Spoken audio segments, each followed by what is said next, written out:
सोनिया और राहुल गांधी ने रायबरेली और अमेठी से जुड़ी यादों का पिटारा खोला तो भावनाओं की नदी बह चली।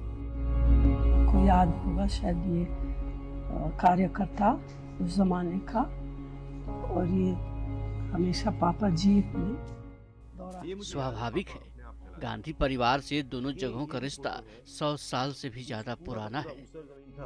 जब बारिश आती थी गांव के गांव ब्लॉक हो जाते थे। पापा ने वहाँ पे एक प्रोग्राम किया था और सोनिया और राहुल एक साथ बैठकर अमेठी और रायबरेली से रिश्तों की डोर के एक एक धागे को खोल रहे हैं। उस समय प्रधानमंत्री थे मगर इनकी सिक्योरिटी वाले यहाँ बिल्कुल नहीं। जब मैं 82 में गया था तो ये हालत थी। वीडियो में दिख रहा है कि यादों की लहर ने भावनाओं की बांध तोड़ डाली। पुरानी यादों को ताजा कर सोनिया और राहुल बार बार भावुक हो जा रहे हैं। 81-82 शुरू किया काम। हम लोग जाते थे मेडिकल कैंप के लिए, बहुत सारे अच्छे।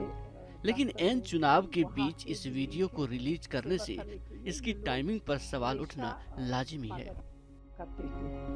हमारे परिवार का अमेठी रायबरेली से 100 साल का रिश्ता है। इससे पहले प्रियंका गांधी भी चुनाव प्रचार के दौरान राजीव गांधी और इंदिरा गांधी का बार बार नाम लेती दिखाई पड़ी। मेरे पिताजी जब यहाँ आते थे तो आपके बीच आते थे, आपके घरों में आते थे। राजीव गांधी के बलिदान को याद कर वो कई जगह भावुक भी होती दिखी। तो इसी के साथ उन्होंने बीजेपी और मोदी सरकार के कामकाज के तरीकों पर भी सवाल उठाने से परहेज नहीं किया। 19 साल की उम्र में जब मैं अपने शहीद पिताजी के टुकड़े घर लाई तो मैं नाराज थी इस देश से।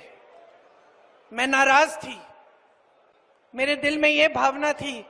मैंने अपने पिता को भेजा, तुम्हारा काम था सुरक्षित रखना। मैंने अपने पिता को हिफाजत से तुम्हारे पास भेजा और तुमने ये टुकड़े लौटा दिए मुझे। मेरे पिताजी पैदल गांव में जाते थे, प्रधानमंत्री होते हुए पैदल गांव के अंदर जाकर समस्याएं पूछते थे, जनता की आंसू पोंछते थे। एक गाड़ी पे ऊपर से खड़े होके यूं हाथ हिलाना और जनता आधे किलोमीटर दूर से यूं हाथ हिला रही है, वो जनसंपर्क नहीं है। वो मोदी जी का जनसंपर्क होगा, उनका अपना तरीका है। लेकिन कांग्रेस के इस इमोशनल कार्ड का जवाब बीजेपी पूरी दृढ़ता से दे रही है। भावनाओं से भरे सियासी हमलों के सामने भी बीजेपी ने अपने आक्रमण की धार को कुंद नहीं होने दिया, बल्कि उसे पहले से और ज्यादा सख्त कर दिया है। ए राहुल बाबा, देश को सुरक्षित कर सकते हैं क्या? अरे जोर से बोलो, कर सकते हैं क्या? समृद्ध कर सकते हैं क्या? कांग्रेस पार्टी 11-11 साल तक देश के अर्थतंत्र को 11वें नंबर पर रखी।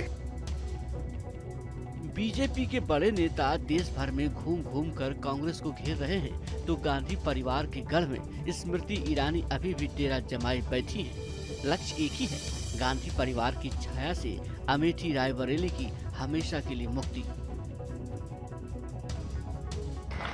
जो क्षेत्र लापता सांसद के नाम से जाना जाता था, आज उस क्षेत्र के सांसद का पता ये है कि वो मुख्यालय गौरीगंज में रहती है।